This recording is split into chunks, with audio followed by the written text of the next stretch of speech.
Ini dia iPhone 12 mini yang harganya sekarang jatuh jadi setengah harga dulu pasti jual. Minggu lalu gue dapetin handphone ini seharga 7.450.000 aja dan worth it-nya separah itu. Jadi ada yang mau beli gak nih sekarang? Kalau ada, mending tonton video ini sampai habis. So, bumper dulu.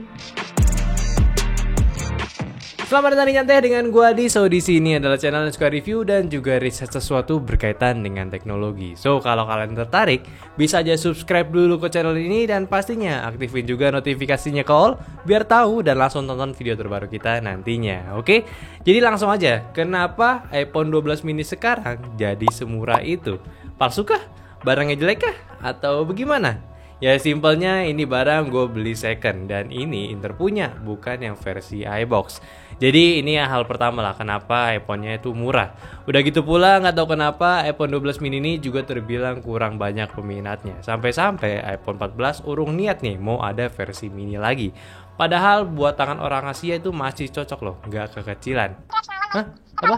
Oh iya bener, soal gengsi, bener ya. Memang kalau pakai handphone yang ini, teman-teman gue yang nggak paham soal teknologi, yang penting punya iPhone, mandang handphone ini ya handphone murah aja gitu. Kayak mereka tuh pasti bilang ya, yang penting punya iPhone ya gitu ya. Padahal mereka juga yang punya Pro juga nggak bakal pakai telefotonya, LiDAR scanner yang nggak dipakai, cuma buat kolega story Instagram aja sama bikin TikTok doang. Ya nggak sih? Ya tapi ya nggak apa-apa kan mereka juga yang punya uang. Tapi tetap gue rasa itu pengen nonjok orang yang pengen punya iPhone 13 Pro biar dia pada pakai cinematic mode-nya. Tapi nggak pernah dipakai sama sekali. Itu asli nyebelin banget. Oke, kita balik lagi ke iPhone 12 mini ini. So seburuk apa sih untuk sebuah iPhone bekas orang pakai? Pertama ya udah kita lihat dari sisi eksteriornya dulu. Yang gue punya ini dapat warna hitam ya. Dan setelah gue observe kekurangan fisiknya, sejauh ini nggak ada minus sama sekali. Mulus ciamik gitu ya. Rasanya kayak lu beli dari orang yang cuma beli doang, pakai kagak. Bener-bener gak bikin lo anxiety lah sama bodinya. Klaim tokonya pun juga ini barang itu masih gres gitu ya, bukan barang refurbish juga. Jadi kita bisa katakan ini barang masih original lah dari isinya. So ya ini ya gak bikin kecewa juga. Selain dari harganya tadi yang bikin gue ngiler, minang si iPhone 12 mini pun juga dari dimensinya. Dan mungkin gue juga berbeda ya dari kebanyakan orang. Kalau gue itu lebih prefer pakai ponsel yang compact ketimbang yang besar. Jadi ukuran si handphone ini benar-benar jadi checklist major gue dari list handphone terbaik milik gue. 5,8 inci body dengan 5,4 inci display OLED Super Retina XDR display udah cukup lah buat gue pakai harian juga dan gak kerasa kecil buat dipakainya. Ya sweet spot lah ya. Paling gue mesti ngejaga aja stiker tokonya yang ada di bawah ini ya sampai bener-bener si handphone ini aman dari masalah untuk di beberapa bulan ke depan. Kayak damage mesinnya atau sekedar emailnya tiba-tiba gak bisa pakai provider lokal lagi. Walaupun saat gue cek handphone ini emailnya tuh kedaftar di Kemenperin ya. Selanjutnya dalamannya, ya gue nggak tahu sih, nggak mau detailin juga review si handphonenya. Kalian juga udah tahu si handphone ini kayak gimana ya. Pasti dalamannya pakai M14 Bionic, dalamannya itu udah super kenceng walaupun udah ada juga si A15 ya. Tapi ini tetap terbaik, jadi ya udah no worry lah buat dipakai beberapa tahun ke depan. Bahkan Apple juga udah menjamin handphone barunya pun bisa sustain hingga 5 tahunan. Dan selama pemakaian pun buat handphone second kayak gini, gue gak merasa ada masalah juga sih dari performanya. Masih smooth, lancar juga, kayak multitasking gak nge-lag, main game lancar juga. Dan ya cukup banget lah buat upgrade kualitas sosial media lo.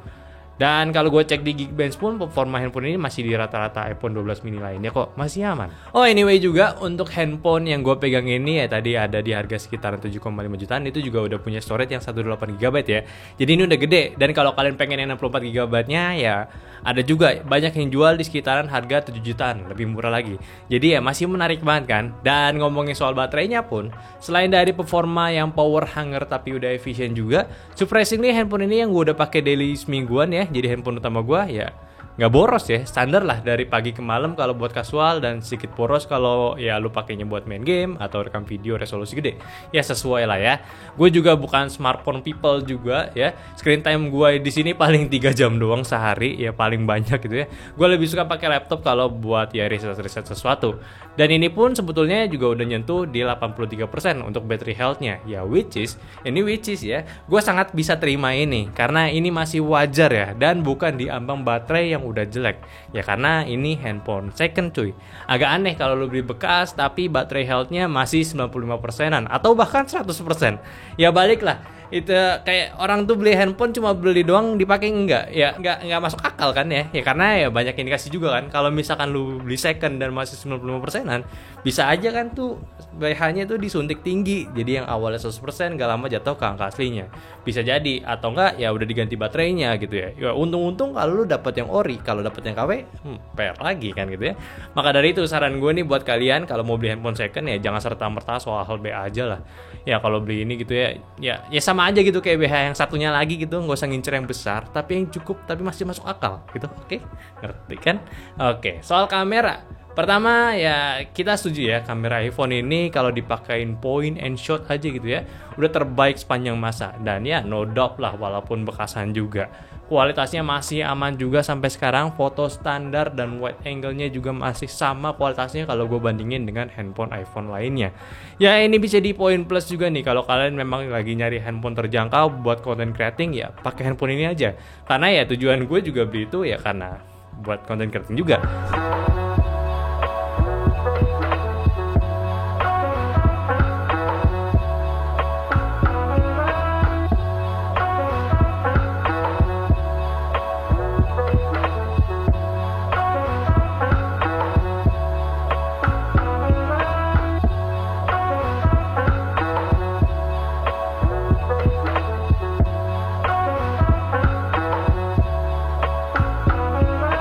Oke, ini kamera depan 4K juga ya, tapi ini cukup noise kalau misalnya tempat low light. Tapi kalau dari kena mata lighting langsung udah bagus muka gua, jadi warnanya tidak buram lagi gitu ya, tidak burik lagi. Tapi ini menarik banget ya, 4K nya juga aman banget buat kamera depan yang menurut gue ini udah terbaik banget ya, iPhone lah ya, ngerti lah.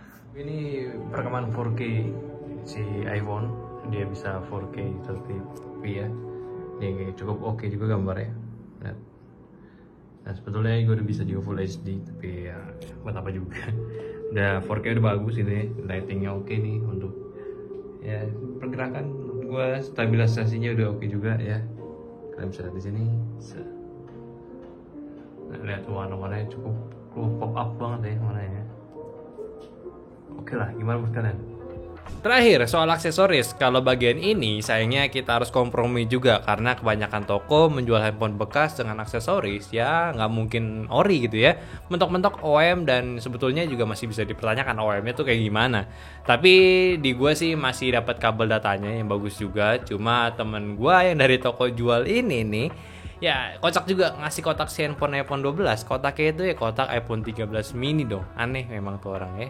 Cuma ya udah ada lanjutannya sih, tapi ya gue rangkup di kesimpulannya aja ya. So, kesimpulannya. Pertama, apakah handphone ini worth it? Ya, totally worth it. Bang for the buck banget lah kalau lu dapetin harga iPhone 12 mini 128GB sekarang dengan setengah harga pas rilisnya.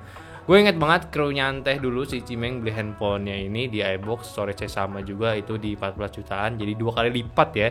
Jadi ini udah murah banget sekarang. Anyway, kalau lu mau beli ini juga ya si handphonenya, ya tinggal klik link di deskripsi aja karena gue belinya di situ. Oke? Handphone ini masih bagus banget walaupun udah mau jalan 2 tahun. Terus kalau yang nanya beda Inter sama iBox itu ngefek banget atau enggak, buat gue secara personally enggak ya. Yang penting lu dapat jaminan dari emailnya aja sih kalau ada masalah. Dan iBox pula paling ya bedanya itu ada garansi resminya aja. Dan kalau lu mau servis lebih mudah kalau di iBox. Cuma ya gimana ya, kalau gue tipe yang cukup persik lah sama handphone.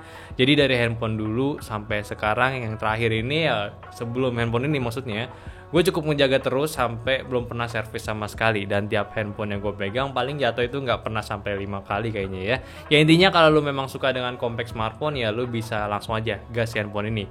Tapi kalau lu masih mikir kebanyakan gengsi ketimbang kebutuhan lu, ya gue sih lepas tangan aja. Tapi tetap saran gue, ketika lu mau beli handphone second seperti gue ini, apalagi Inter punya, gue saranin lu bener-bener mesti smart. Lu pastiin sebelum beli handphonenya itu mesti cek kondisi dengan sangat baik. Lu tanya orangnya gimana bodinya, baterai healthnya gimana, mesinnya gimana, jaringan teleponnya jalan atau enggak, dan sistem garansinya gimana kalau kenapa-napa. Baru kalau udah yakin lu bisa beli itu barang, dan habis lu dapet si barangnya itu, lu bisa cek lagi sambil ya lu videoin juga buat mastiin semuanya yang tadi lu udah tanyain ke sellernya itu sesuai atau enggak, biar pasti aja. Dan yang terpenting soal beli barang second kayak gini, yaitu ya walaupun pembeli adalah raja, tapi jadilah raja yang baik hati ya dan sabar juga. Karena kalau kenapa-kenapa dan sifat lo yang aja udah bikin sellernya jengkel gitu ya, barang lo bakalan lama cuy di prosesnya. Bahkan bisa nggak diproses ya. Ya memang nyebelin, tapi mereka kan manusia juga, punya perasaan. Jadi ya tetap kooperatif. Oh ya satu lagi nih, soal ya barang-barang OEM sama kardus tadi yang gue salah, yang iPhone 13 mini sebenarnya ya gue itu nggak bermasalah, karena ya untuk iPhone second atau nggak iPhone second gue kayaknya tidak terlalu memikirkan lagi buat dijual kembali, kecuali gue beli barang baru ya. Jadi ya mungkin ini cuma sekedar personal gue aja, maksudnya preferensi gue aja, nggak tahu menurut kalian. Oke, mungkin itu aja dulu pembahasan gue dari iPhone 12 mini second yang baru aja gue beli dengan harga murah. Jadi kalau kalian punya teman atau nggak kalian sendiri pengen beli iPhone ini ya dengan harga murah, silahkan cek di bawah, atau nggak minta share juga ke teman-teman kalian nih. Tadi kayak gue agak nyambung nih ya, pokoknya gue minta tolong share buat video ini, buat share ke teman-teman kalian, dan jangan lupa juga kasih pendapatnya di kolom komentar, dan yang terpenting aktifin juga notifikasinya dulu, sama follow juga sosial media kita di Instagramnya Ndote, dan follow semua sosial media kita juga ya, selain dari Instagram ada Facebook, TikTok, dan juga Discord, semua linknya ada di deskripsi. Dan yang terakhir, sampai jumpa di video nyantai selanjutnya, bye bye.